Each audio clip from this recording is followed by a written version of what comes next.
Nouveau gouvernement Tsek-Christian, 22 ministres, un vice-ministre et un secrétaire d'État. Le nouveau gouvernement Tsek-Christian est composé de 22 ministres, d'un vice-ministre et d'un secrétaire d'État. Les noms des ministres ont été rendus publics aujourd'hui au Palais d'État d'Iavlou, en présence du président de la République, qui n'a pas manqué de rappeler que les ministres sont liés par un contrat-programme. Ces ministres ont une obligation de résultat et à court terme dans l'atteinte des objectifs fixés par le Velran du chef de l'État. 10 nouvelles têtes intègrent le gouvernement Tsek-Christian, dont la majorité est des jeunes de moins de 40 ans. 40% des membres du gouvernement, soit 8, sont des femmes. Ainsi, Tsek-Christian a été reconduit au poste de Premier ministre, chef du gouvernement. Sont nommés ministre de la Défense nationale, le général de division Léon Richard Koutnidine, ministre des Affaires étrangères, Dr Dzakoba Teinjazanarville, ministre de l'économie et des finances, Richard Ranjemanjant, garde des Sceaux, ministre de la Justice, Johnny Richard Andjemaïfariv, ministre de l'Intérieur et de la Décentralisation, Tinarvelo Razafmayev, ministre de la Sécurité publique, contrôleur général de police, Rodelis Rafan Mezantsou, ministre de l'Aménagement du territoire et des Travaux publics, Adjouanjenenarville, ministre de l'Éducation nationale, de l'enseignement technique et professionnel, Rizasu Joshua Sambacha Andiaman, ministre de la Santé publique, professeur Ahmad Ahmad, ministre de l'Élevage, de l'Agriculture et de la Pêche, Lucien Fanmezantsouranarville, ministre de l'Énergie et des Hydrocarbures, Christian Ramarla, ministre des Mines et des Ressources stratégiques, Fidinia Vouravougat, ministre des Transports, du Tourisme et de la Météorologie, Joël Ranjimanjant, ministre du Travail, de l'Emploi, de la Fonction publique et des Lois sociales, Gisèle Ranin, ministre de l'Enseignement supérieur et de la Recherche scientifique, Elia Béatrice Asumakou, ministre de l'Industrie, du Commerce et de l'Artisanat, Lantsou Rakoutmalal, ministre de l'Environnement et du Développement durable, Abomyav Tsivainala Rarnirin, ministre des Postes, des Télécommunications et du Développement numérique, Andjemanuishu Ramayerdzon, ministre de la Population, de la Protection sociale et de la Promotion de la femme, Irma Luciana Armams, ministre de la Jeunesse et des Sports, Tinka Roberto Michael Rarwarlal, ministre de la Communication et de la Culture, la Latine Adjetongariv Rakutunjazaf, secrétaire d'État auprès du ministère de la Défense nationale en charge de la gendarmerie, le général de division Richard Avalman, ministre de l'eau, de l'assainissement et de l'hygiène, Voari Rakutvelmanantsou, vice-ministre en charge des villes nouvelles et de l'habitat, Angelo Zassi. Et Tchafon, améliorer l'inclusion financière. La signature de convention entre d'une part la Direction générale des impôts et la Direction générale du Trésor et l'unité d'exécution du projet d'inclusion financière de Madagascar et d'autre part les 3 établissements de mobile monnaie, à savoir Airtel Mobile, Commerce Madagascar, Orange Monnaie Madagascar et Telma Monnaie, s'est déroulé dans les locaux du ministère de l'économie et des finances. Les établissements de monnaie électronique sont des entreprises engagées. À travers nos contributions dans la numérisation de l'administration, avec le paiement des impôts synthétiques et Tchafon que nous lançons aujourd'hui, nous apportons notre support pour la mise en œuvre d'une gouvernance responsable et performante des finances publiques, en appui à la stratégie nationale de digitalisation mise en place par nos autorités pour lutter contre la pauvreté.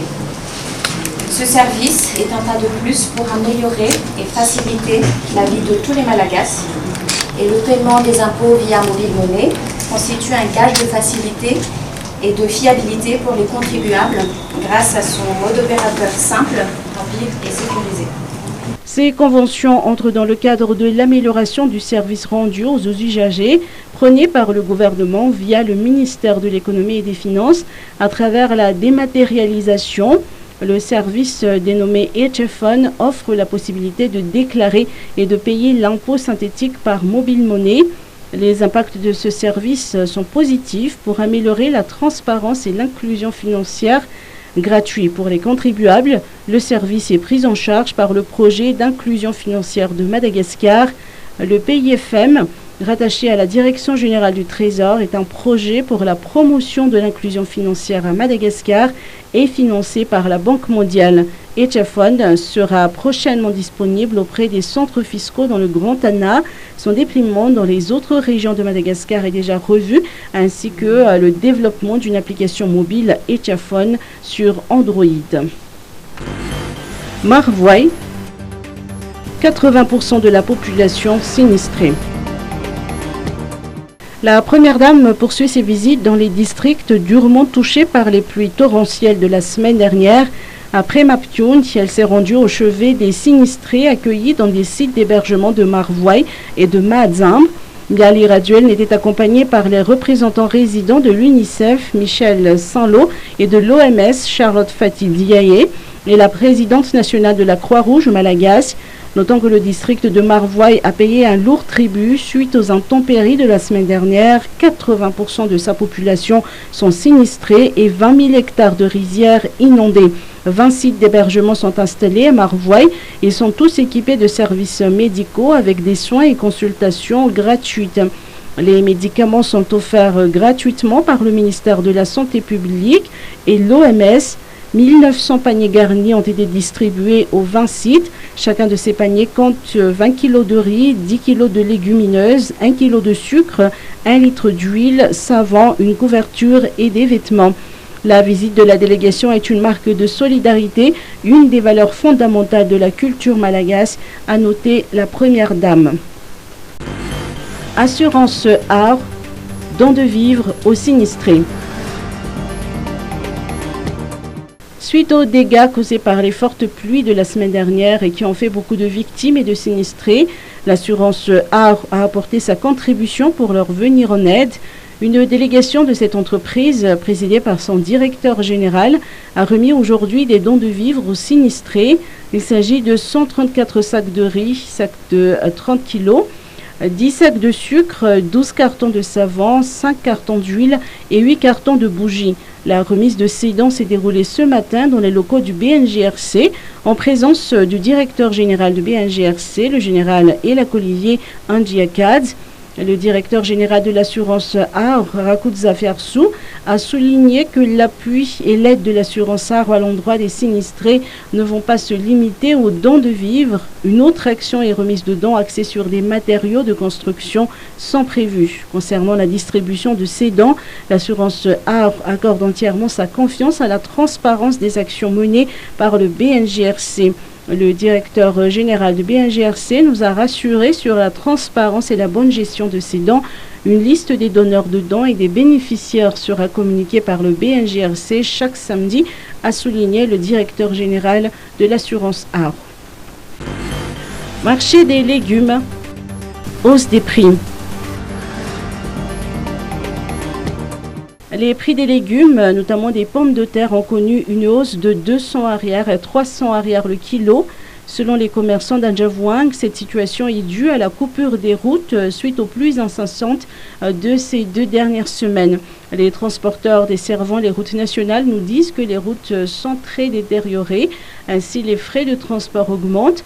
Pour les pommes de terre, le prix d'un kilo était de 600 arrières à 700 arrières. Actuellement, nous les vendons à partir de 800 arrières à 1000 arrières.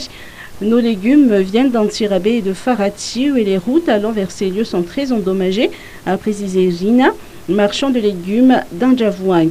En revanche, les prix des carottes sont en baisse par rapport au mois dernier. Au mois de décembre, le prix d'un kilo de carottes s'élevait à 1400 arrières contre 800 à 1000 arrières actuellement. Les autorités se veulent rassurantes. Des travaux de réhabilitation des routes coupées et en mauvais état sont déjà en cours, a-t-on indiqué.